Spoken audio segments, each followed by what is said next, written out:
Hello, you're listening to Hugo Talks. So I'm going to be talking about this event going on in Bedford, UK, called The Sanctuary.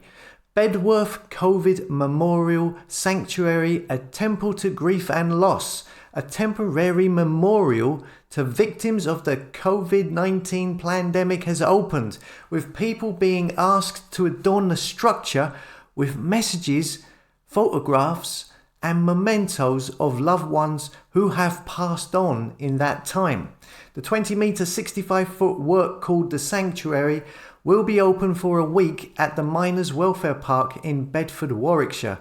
It will be set alight next weekend.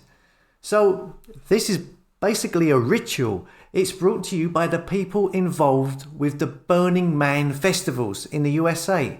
The ones they have in the Nevada desert at the summer solstice, which some people claim is Illuminati and a Freemasonic event, they say. I haven't looked into them very much, but you know, that movie, The Wicker Man, those type of rituals happen at summer solstice, and that is the same time the Burning Man festivals take place. So it sounds a little bit like a ritual to me if it's at the same time and they're doing the same thing. And this is being organised by the Artichoke Trust, who are also connected to the Dream Machine video I did a few days ago. Shares the same name as Project Artichoke, which was the original name for the CIA's MK Ultra, where they hypnotized people using mind control. Anyway, here's a clip of it from the fake stream media. In the place known as the town that never forgets, a monument to memories. This is Sanctuary, a place to remember the loved ones lost during the pandemic, and when it's burned to the ground next week, hopefully a place of catharsis and closure. So it's a pretty big temple, isn't it? And it's been built to burn. It's been built to be destroyed. It seems such a waste. If you want to build a memorial for something, why not build something to last so you can come back and visit it, like a gravestone or a park bench or whatever? Apparently, this has cost the council, the government, nearly £700,000 and is going up in smoke. And some of that is apparently taxpayers' money. We all lost people, we were all isolated, we all felt really kind of at odds, and somehow contributing to something so beautiful and then watching it go together is a kind of marvellous idea, I think. James and Anita have travelled miles to come here to remember and say goodbye to Tony Rice, a keen artist who died in the early days of the pandemic and who is now part of a piece of art himself. So basically what they are encouraging people to do is bring photographs of loved ones who have passed away over the last 2 years, or bring something that they were close to, like an item of clothing or something, and put it inside the temple. And then they're going to set it ablaze, I believe, on Saturday. This is taken from the website. It says here, Sanctuary will offer an extraordinary spiritual space for communities to come together to mark the losses of the last 2 years by donating words, objects or mementos, photographs, left to adorn the walls of this monument to the resilience of the human spirit, it says. We've had relatives pass with it, so this is what we're doing. We're putting our little thing to it. I think it's brilliant, yeah. We've left a couple of messages. He's done some stuff for his granddad to say, miss your granddad, did a picture of his family and all that. It's good to come together and just realise that we were never really alone during that period, even if it did feel like it. I mean, wouldn't you rather have a lasting monument built to stand the test of time rather than a big bonfire for a few minutes? I don't get it. It's beautiful. It's an emotional project too for the artist who built it. You look around and you see someone writing, I miss you, Grandpa, or I miss you, Mom, or my loving daughter. I mean, look, when that happens, you know, I'm satisfied. Sanctuary will be put to the torch after just 7 days. The thousands of thoughts and memories it contains will last much longer than that. Okay, so yeah, if it was a monument that was built to last for another 100 years, it would also last a lot longer as well. Anyway, some people have sent me emails about this and stated that this could be some form of a ritual, a witchcraft ritual, a burning ritual. If you look into witchcraft websites, there are a lot about They would call this releasing your pain with burning magic. But you can also find black magic spells using the burning of photographs of people for curses, for example. So there's a bit of both. And in this instance, this ceremony is being performed by the organisers and not by the people putting their photographs in the temple. So if it's a ritual and the organisers are running it, not the people donating their mementos. Now, the funding for this project is Bloomberg Philanthropies Foundation charity.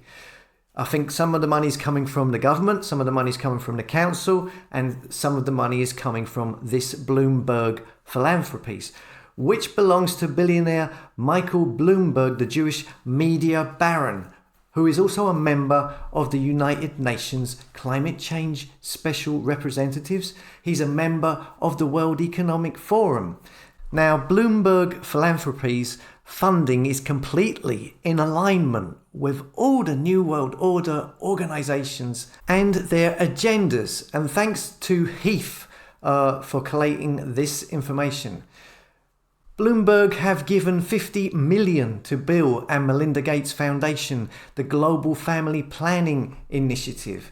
They have given $250,000 to Planned Parenthood, $100 million to the Data Health Initiative to help collect public health data, $350 million to Johns Hopkins University, the largest single donation to them. Bloomberg Philanthropy has donated over $1.1 billion to Johns Hopkins University. The School of Hygiene was renamed the Johns Hopkins Bloomberg School of Health. And it's Bloomberg who are involved with this temple burning.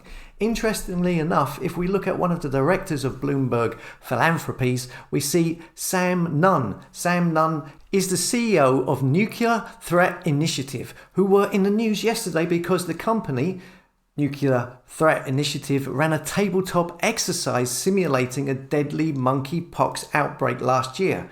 And they scheduled in their hypothetical exercise for it to happen now. Yeah, but apparently it's just a coinkydink, just like Event 201, which was run by the Johns Hopkins Centre, the same Johns Hopkins which is being given tons of money from Bloomberg. You see, they're all connected, all of them. It's all linked together. Anyway, this event, as I've said, is funded also by Bloomberg and is organised by Artichoke Trust and the council, and I believe they have taken a crowdfunding thing as well involved with it. I've also been contacted by someone at the event, and the temple, apparently, this temple that's going to be burnt down, is made of Russian birch plywood. I can't verify this, but this is what I've been told. Now, Russian birch plywood is apparently very, very expensive. This wood has also got a 35% duty on the importing of it put on by the UK government, on top of it being very, very expensive. So they could have chosen a much cheaper wood, especially as they are going to light it up and burn it.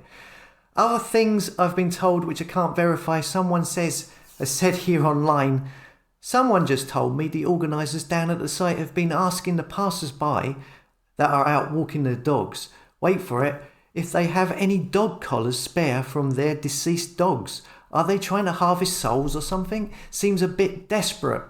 I don't know if this is true, but I found that online. Let us know in the comments if you have been down there and know anything. So once again, yeah, it's a ritual, a Wicker Man style ritual, Burning Man type of thing that has witchcraft elements. And while, I can understand, okay, how if someone wants to put a certain time behind them, a bad relationship or a bad period in their life, and then they burn things that represent that time to get rid of paraphernalia that reminds them of that time so they can move on. Yeah, I can understand it in a way, but taking photographs of loved ones, writing notes or messages to loved ones, bringing items that were special, that belonged to someone that was special to you, and taking it to a temple and leaving it there to just be burned down